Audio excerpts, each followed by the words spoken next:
Olá, seja bem-vindo a mais um vídeo. Hoje nós encerraremos o livro 40 questões para se interpretar a Bíblia. Falaremos a respeito de alguns temas atuais, também relacionados à interpretação e à hermenêutica bíblica. E, já de antemão, agradeço você que acompanhou toda a série. Foram mais de 40 vídeos e se você não assistiu os anteriores, você tem aí como procurá-los e acompanhá-los. Sem mais delongas, vamos para o que interessa, vamos tratar das outras tendências atuais na interpretação bíblica. Para que o vídeo não fique muito pesado, nós não entraremos em detalhes, mas nós apresentaremos para você algumas tendências e depois, se você quiser estudar por conta própria, fique à vontade.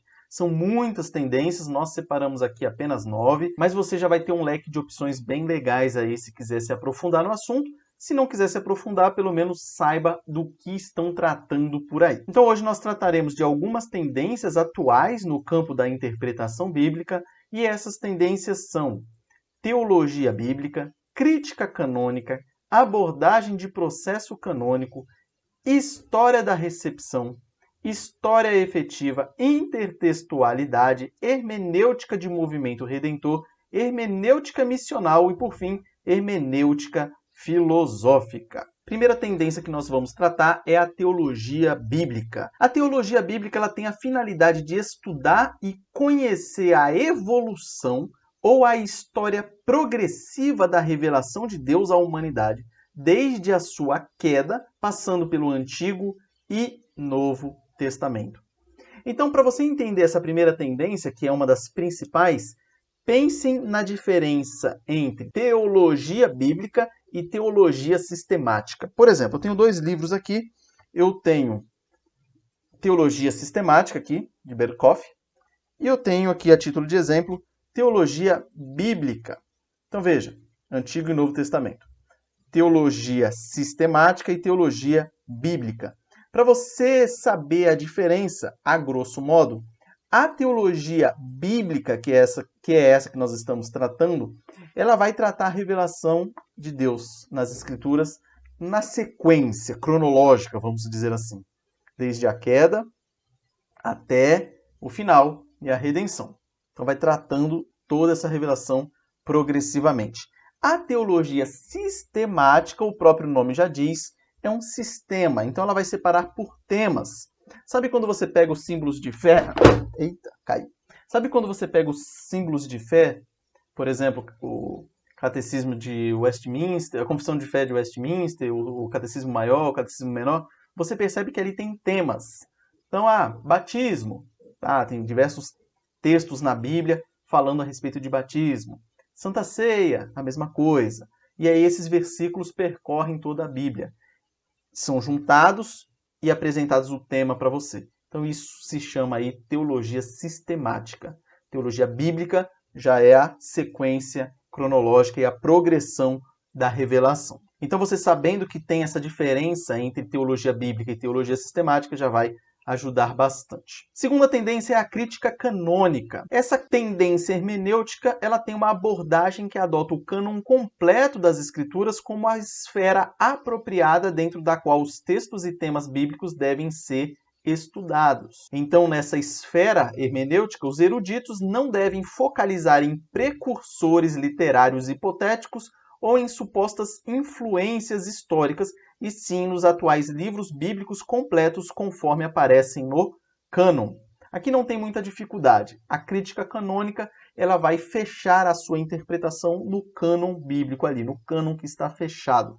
Lembrem-se aí que nós falamos a respeito da importância de outros escritos que às vezes nos ajudam a entender o texto bíblico, principalmente para conhecer o contexto histórico.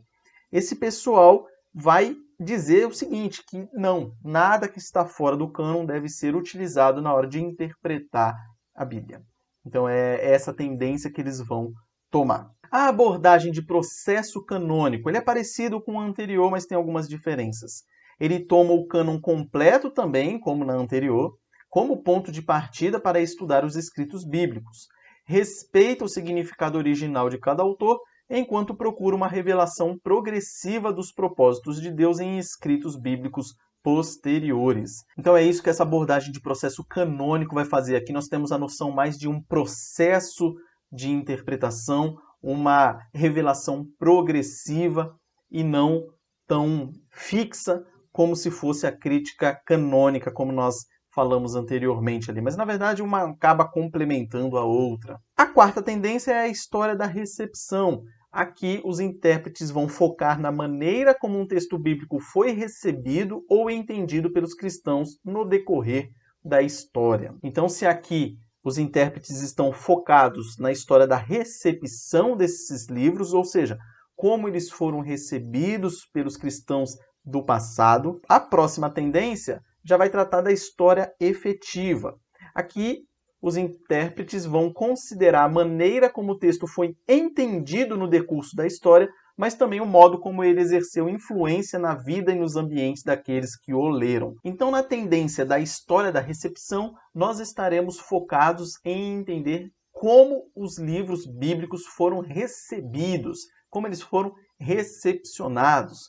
Você deve saber que alguns livros, para entrar no cânon bíblico, eles sofreram uma certa pressão aí, houve discussões em determinados livros se eles deveriam compor o cânon ou não. Alguns chamam esses livros como livros debatidos, então aqueles que tiveram diversas discussões nos concílios da igreja para ver se eles deveriam compor o cânon ou não.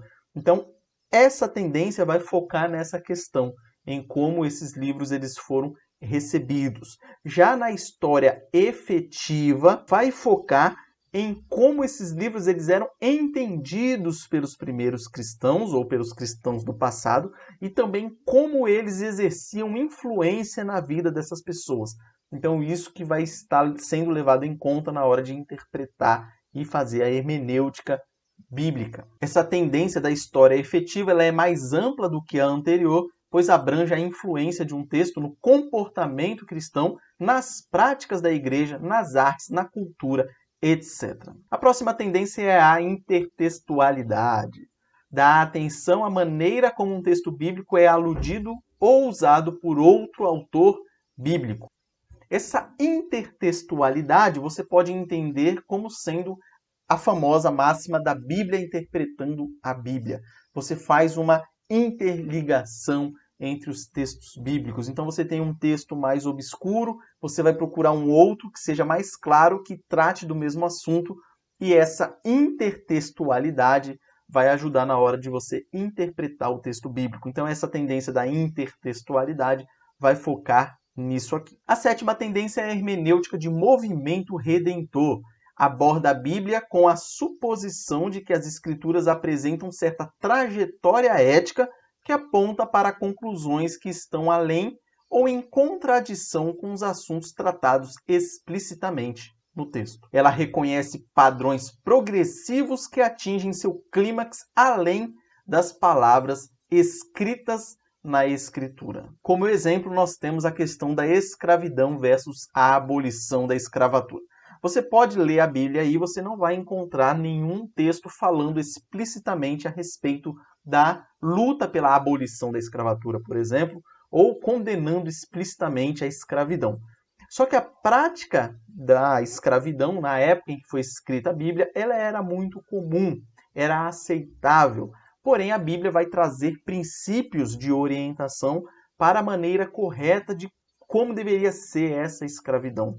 Lembrando que a escravidão que era feita naquela época era muito diferente da que nós temos hoje em dia, inclusive, mas também daquelas que nós tivemos aqui nos séculos anteriores. Se você for pensar, teve escravo que ensinou imperadores romanos, deu aula para imperadores romanos, principalmente alguns filósofos que eram escravos. Então, na época, muita gente virava escravo, às vezes por causa de dívida ou por causa de N coisas.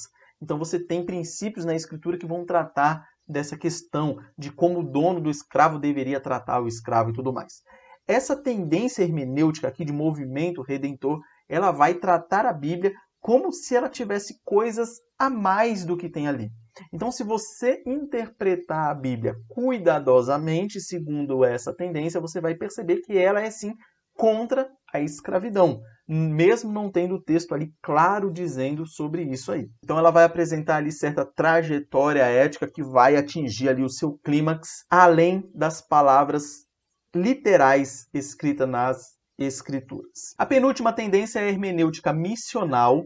Ela aponta para a perpétua natureza de envio da igreja. Ela vai ver Deus como o Deus que sempre envia, e os seus adeptos argumentarão que, se a Bíblia for removida de seu contexto missional e lida apenas como um texto de teologia sistemática, ignora-se uma dimensão fundamental de Deus e de sua revelação. Os defensores dessa corrente vão focar muito na questão missional da igreja, na questão da igreja ir, fazer discípulos, evangelizar, fazer missões.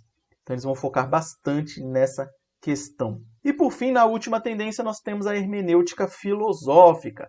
Muitos textos hermenêuticos acadêmicos são difíceis para o leitor comum entender. O que isso significa?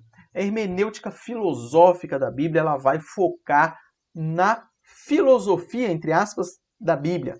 Por exemplo, como nós podemos conhecer alguma coisa relacionada à epistemologia, algo desse tipo, ele vai tratar a hermenêutica bíblica como tendo um foco filosófico. E o autor ele vai trazer essa questão no livro, dizendo que muitos livros que tratam da hermenêutica bíblica, eles são muito difíceis e acabam não atingindo o leitor comum. E essa hermenêutica filosófica teria ali a função de criar uma diminuição nessa distância, para que pessoas comuns, pessoas que não sejam acadêmicas ou eruditas, entendam o que está sendo tratado ali. E a conclusão que nós chegamos de tudo isso que nós falamos aqui é que nós estudamos diversas tendências e abordagens hermenêuticas e a questão da mãos à obra. No pós-escrito do autor do livro, ele vai terminar fazendo ali uma analogia com a questão de um sorvete. Sorvete, eu acho que... Ixi, agora eu não lembro se era um sorvete ou era um picolé, mas eu botei a imagem de um picolé, mas pode ser qualquer doce. Ele falou o seguinte: se você receber, sabe aquelas maçãs do amor, que é muito comum em festa junina, toda brilhosa, bonita, mas ela tem um plástico em volta. Se você não tirar o plástico e se deliciar com aquela maçã do amor, você não vai ter prazer nenhum ou não vai ter proveito nenhum com aquilo. Da mesma forma como a imagem que eu coloquei do picolé com plástico. Imagina você estar desejoso de comer aquele picolé delicioso, na hora que você vai morder tem um plástico transparente que você não vê, e você mete a boca ali no picolé e você não aproveita o conteúdo dele. O que isso quer dizer? Que nós estudamos aqui 40 questões para se interpretar a Bíblia. Nós tivemos alguns meses de estudo de hermenêutica, só que se você não pegar a sua Bíblia e lê-la, você não vai ter proveito nenhum do que nós falamos aqui. Muitas coisas você vai esquecer e você vai perder tempo, vamos dizer assim. Então o que nós temos que fazer agora? Mãos à obra. Vamos pegar a Bíblia, vamos lê-la, leia diariamente as Escrituras. Ah, não estou entendendo. Não importa. Se force a entender, medite no texto, ore, porque quem traz a iluminação é o Espírito Santo. Além disso, converse com cristãos mais experientes, mais conhecedores da palavra, ouça sermões, participe de grupos, discuta a Bíblia, tente interpretá-la. Mãos à obra, de novo, estou falando, pegue a Bíblia e vá para o combate, porque senão você não vai ter proveito. E a intenção que nós temos a partir de agora é fazer justamente isso. Semana que vem eu devo postar um vídeo aqui, se Deus permitir, a respeito de um assunto mais genérico, mas a intenção mais para frente, provavelmente ou daqui a 2 domingos ou 3, é nós pegarmos a primeira carta de Paulo a Timóteo e interpretar essa carta.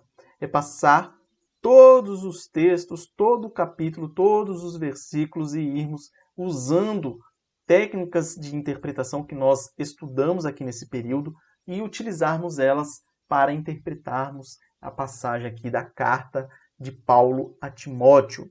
Então já te convido para que você nos acompanhe aqui. Não se esqueça de que se você ainda não se inscreveu no canal, se inscreva, acione o sininho para ser alertado todas as vezes que entrarem vídeos novos aqui. E qualquer dúvida que você tiver, mande aí nos comentários.